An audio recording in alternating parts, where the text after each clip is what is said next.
Phil here from Northern Wild Harvest. I'm out here with Randy and we're picking morel mushrooms on a wildfire about 100 kilometers into the bush down Forest Service roads in Western Canada. Today we have a guest arriving and he's coming all the way from England.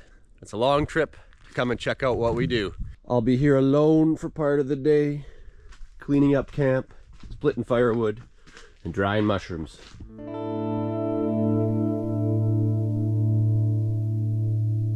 Well, that was the easy part. Now we got to split them.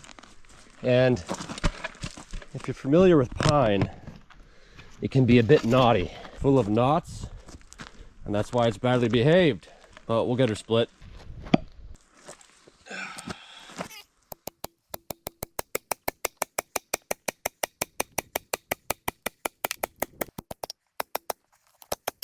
Well, after some intense laboring, I split one. Having to hammer right through them, but it's a lot of wood from one piece. So I'll come back to that one later on. Let's see what we got. We kind of have to just wing it and use what we have a lot of the time. All right. Now this is my cold iced tea I made last night. I'm gonna have some of that. Oh, it's ice cold too.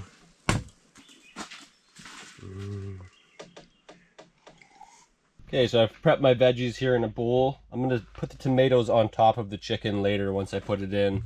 And then in the Dutch oven, I've done a very, very thin layer, 1/8 of an inch or less, slices of butter to line the bottom. We're kind of low on seasonings, but we got one very good seasoning here, lobster mushroom powder. Put some of that on the veggies. It's very strong. Put some salt in there.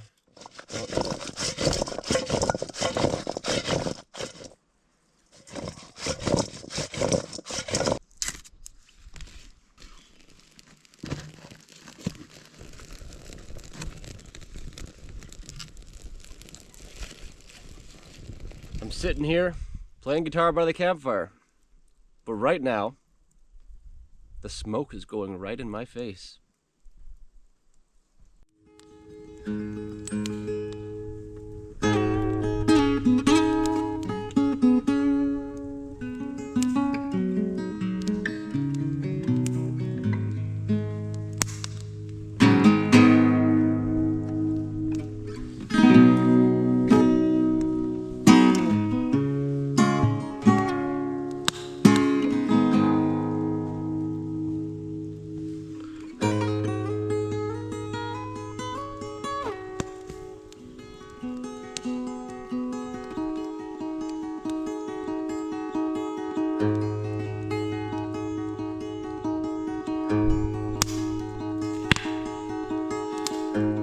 This is day 40, living in the Canadian wilderness to harvest and dry morel mushrooms.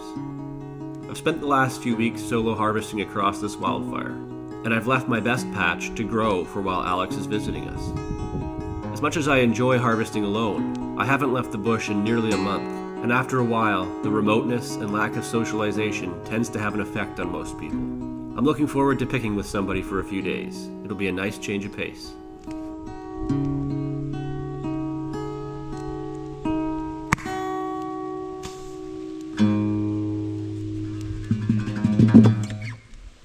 Just making it up as I go, sitting here by myself for long periods of time.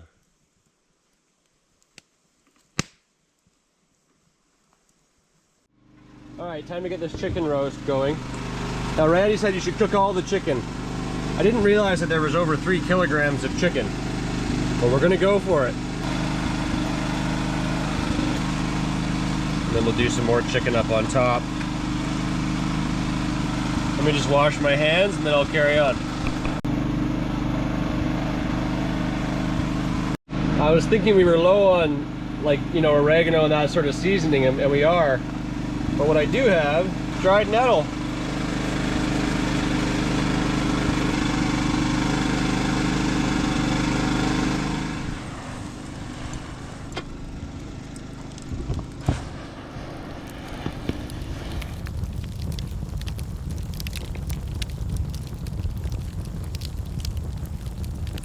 Not sure if it's done. Let's find out if it's finished. I'm looking forward to this. Look at that. All cooked. Pretty darn good. I'm going to take all the nice broth and baste it until that burns off a little bit. It's thickening almost into like a gravy.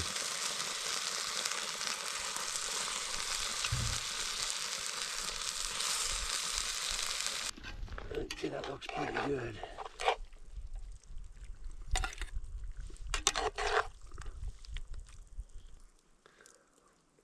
Mmm. Wow. That is so good. Everything just sort of melded in there, and that carrot tasted like chicken gravy. Mmm. That's better than I was expecting. The chicken tastes incredible.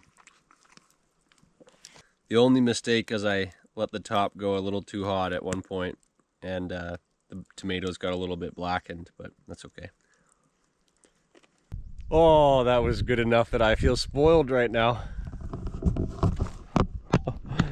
Trying to mention this every time I use it. This dustpan has only ever been used for wild mushrooms. It's not actually a dustpan, unless you count spore as dust.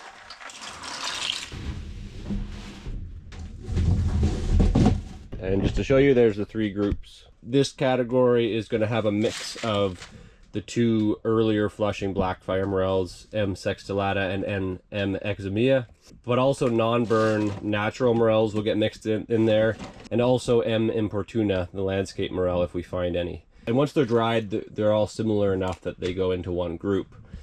Then you have the grays and blondes. Grab a blondie. So this is the M. tomentosa, the fuzzy-foot morel. Unique to fires and flushes later on. They do have a more distinct flavor that's different from the regular black morels, and they look different enough that they go in their own category. And then you have the M. exuberans or greenie, also fire exclusive, and they're also one of the later flushing species. So these ones will grow first, and then these 2 will grow later, and sometimes this one won't grow at all. So like I said, we have a guest arriving today. If you've watched our previous morel seasons, like last year in 2023, you might have noticed that I had Alex and Alec with me. Well, this year it's just Alex.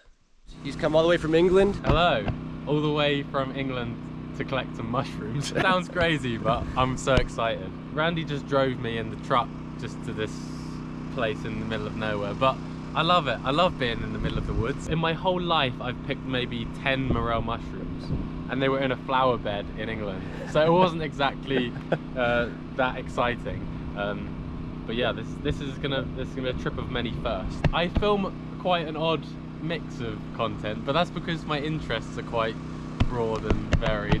I want to convey that excitement that you get when you go and experience something new, and me coming here is something which is so exciting for me, and I hope that people who watch the video can also get like inspired to go mushroom picking, inspired to go outdoors and enjoy it. So since I couldn't get out picking today, it was a good day to buy a few mushrooms from our friends, and one of them hit a nice patch, which is always a good sign for me. It means there's some good mushrooms out there. Check this out. They loaded up. So we have those beauties, and all the drawers now have mushrooms in them.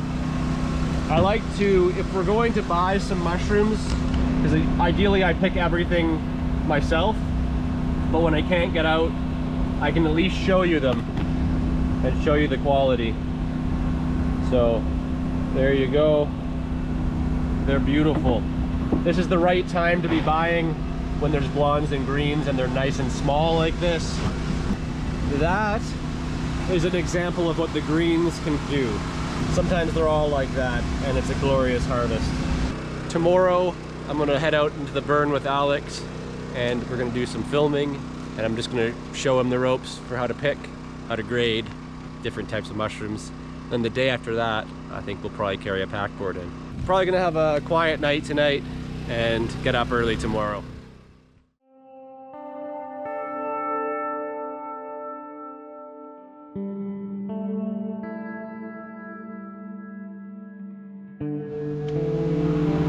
All right, check this out.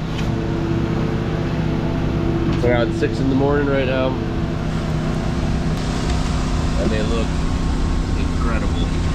No spore. They just look great. All right, well, unfortunately it's pouring rain on us here. I think that Alex and I are going to go and try to find some firewood so we can stay warm in this weather. And here's his little tent. I hope he's dry. Today, Alex would like to get some good footage of the mushrooms growing. By the time this video releases, his video will have been out for quite a while. So you can find that on his channel and see his perspective of traveling from England all the way to here. If the weather clears, we'll try to pick some mushrooms today. I really hope we can. Go try to get some firewood in this rain. Because we're almost out of wood. Yeah, it's really coming down. The rain is pooling. We got lots of firewood. A little bit green, but not bad. The tree was half dead standing, and then it's been down for quite a while. Once we're warm and we've had some food, we can come get wet again and buck that up. Making leftovers, added some extra veggies. Smells really good. It's one of those rainy days in camp. Okay, we're heading into the bush. Alex's first burn pick, and we're gonna head into our normal patch by camp here. Try to see what's growing. So we're just wandering through the burn and just showing Alex the different species of morel that are growing now, explaining the different things we find following a forest fire. We're heading to where I picked some greens the other day, so we can find some of those in the wild, if there's any left. I think Randy might have went and picked them all last night on us.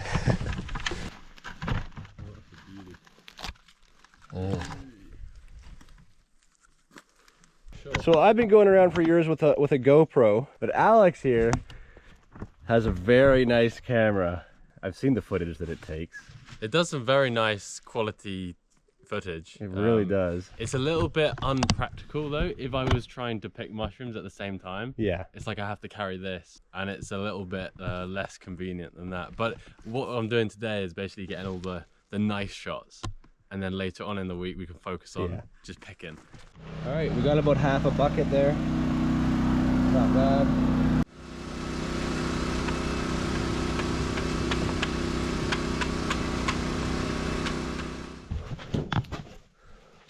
Okay, so yesterday's mushrooms. These ones mostly greens. I got to grade out some blondes out of here. Looking really good. They're on the side flash, almost ready to go onto the main flashing rack. And then this is mostly blondes and grays on this side. They just came on here. They're a little bit further behind than the other side, but they look so nice. Look at that. Oh, it's lunchtime. Morel bannock. Morels were already fried and cooked, not put in raw into the bannock. And then there's butter melting on top. And then in here, we used the leftovers from the chicken to make a huge soup. That's gonna be good. Combo. Is that ready? Yeah. Yum. So Alex and I have come down to Great Beaver Lake, and it's a really nice looking lake. This section of it here is only about 5 to 10% of the lake. It curls around that way towards the burn, and then it also goes way that way, like kilometers and kilometers. The funny thing is, my main patch is actually just up over here, 700 meters, where I had my best harvest on this fire. But I can't come in from this way because I'd have to, this right here is a park, and we can't harvest in parks. The patch is outside of the park. The park only goes about 200 meters, but even though I could legally walk through it and harvest the mushrooms, walking back through the park with a full pack board doesn't look very good. And it's technically, I wouldn't be doing anything illegal because I'm not harvesting in the park, but it's a bit of an awkward situation, so I've avoided that.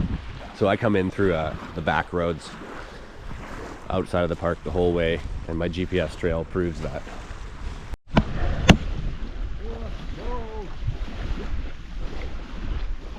There's gotta be mushrooms right there. I can't pick those ones. Oh look, sign of the Great Beaver. Oh. Look, the Great Beaver, this is Great Beaver Lake right here. And the Great Beaver has been active. It has been chewing on this tree here.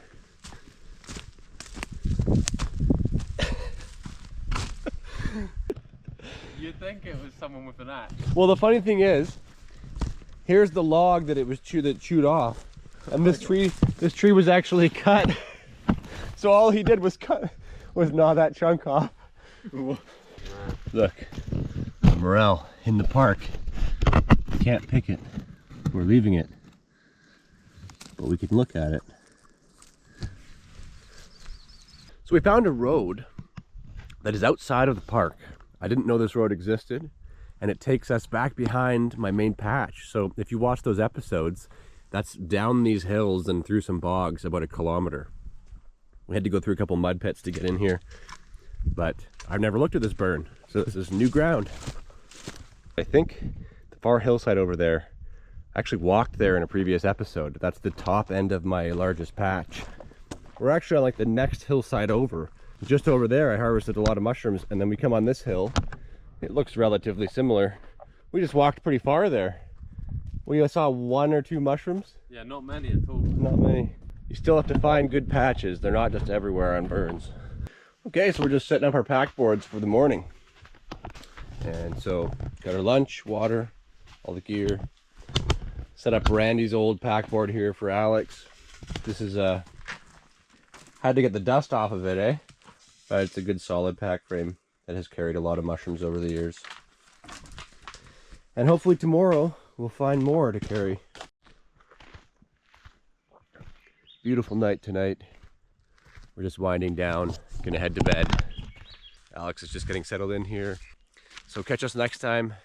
And hopefully by tomorrow at this time we'll be back in camp with a good load of mushrooms. If not, then we'll have done a lot of walking and seen a lot of things.